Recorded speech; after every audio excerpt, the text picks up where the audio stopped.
નમસ્કાર, સંદેશ ન્યૂઝમાં આપનું સ્વાગત છે। બુલેટિન સાથે હું હિના। સૌ પ્રથમ વાત કરવી છે રાજ્યમાં ઉકળાટ વચ્ચે વરસાદની આગાહી કરવામાં આવી છે। વેસ્ટર્ન ડિસ્ટર્બન્સ અને સાયક્લોનિક સર્ક્યુલેશન સક્રિય છે, જેને લઈને આજે સુરત, ડાંગ અને તાપીમાં વરસાદની શક્યતા છે।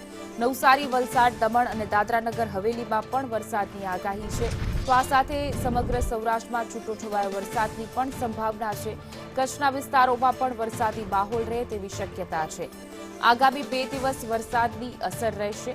કેટલાક વિસ્તારોમાં ગાજવીજ સાથે વરસાદની શક્યતા વ્યક્ત કરવામાં આવી છે। તો બફારા અને ગરમીની વચ્ચે વરસાદની આગાહી છે। કેટલાક વિસ્તારોમાં ગાજવીજ સાથે તો ક્યાંક છૂટોછવાયો વરસાદ રહે એવી શક્યતા વ્યક્ત કરવામાં આવી છે। ઉકળાટ વચ્ચે વરસાદની આગાહી કરવામાં આવી રહી છે।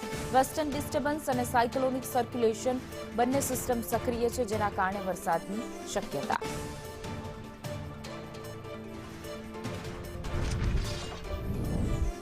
વધુ વિગતો સાથે અમારા સંવાદદાતા દિવ્યા ચૌહાણ જોડાઈ ગયા છે ન્યૂઝરૂમથી। જે દિવ્યા, વરસાદની આગાહી છે, ક્યાં ક્યાં જિલ્લામાં વરસાદ વરસી શકે છે?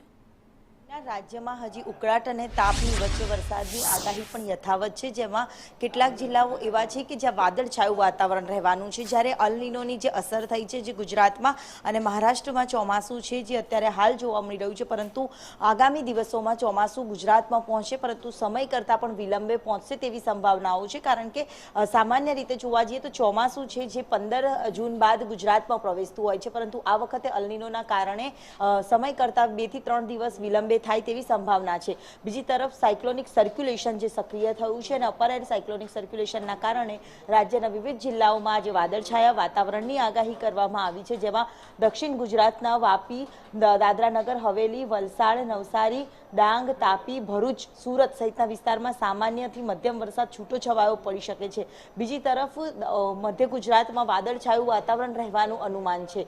તો સમગ્ર કચ્છ પંથકમાં આજે વરસાદની આગાહી આપવામાં આવી છે, જેમાં છૂટોછવાયો વરસાદ રહી શકે તેવી સંભાવના છે। જેમાં ભુજ સહિતના તમામ વિસ્તારમાં આજે વાદળછાયા વાતાવરણ વચ્ચે છૂટોછવાયો વરસાદ રહેશે, જેના કારણે ગરમીથી આંશિક રાહત રહેશે। બીજી તરફ સૌરાષ્ટ્રમાં પણ મોરબી, જામનગર, રાજકોટ, પોરબંદર, જૂનાગઢ, ગીર સોમનાથ, વેરાવળ સહિતના તમામ જે વિસ્તારો છે, ત્યાં આજે સામાન્યથી મધ્યમ તો કેટલાક જિલ્લાઓમાં ભારે વરસાદ પડી શકે તેવી સંભાવનાઓ છે તે જોવા મળી રહી છે। પવનની ગતિમાં સામાન્ય વધારો થાય તેવી સંભાવના છે, પરંતુ વાદળછાયું વાતાવરણ કેટલાક જિલ્લાઓમાં રહેવાનું છે, જ્યારે દક્ષિણ ગુજરાતના ભાગો અને સૌરાષ્ટ્રના ભાગો વધુ પ્રભાવિત વરસાદથી આજે થાય તેવી સંભાવના વ્યક્ત કરવામાં આવી છે। જી દિવ્યા, સમગ્ર માહિતી બદલ આપનો આભાર।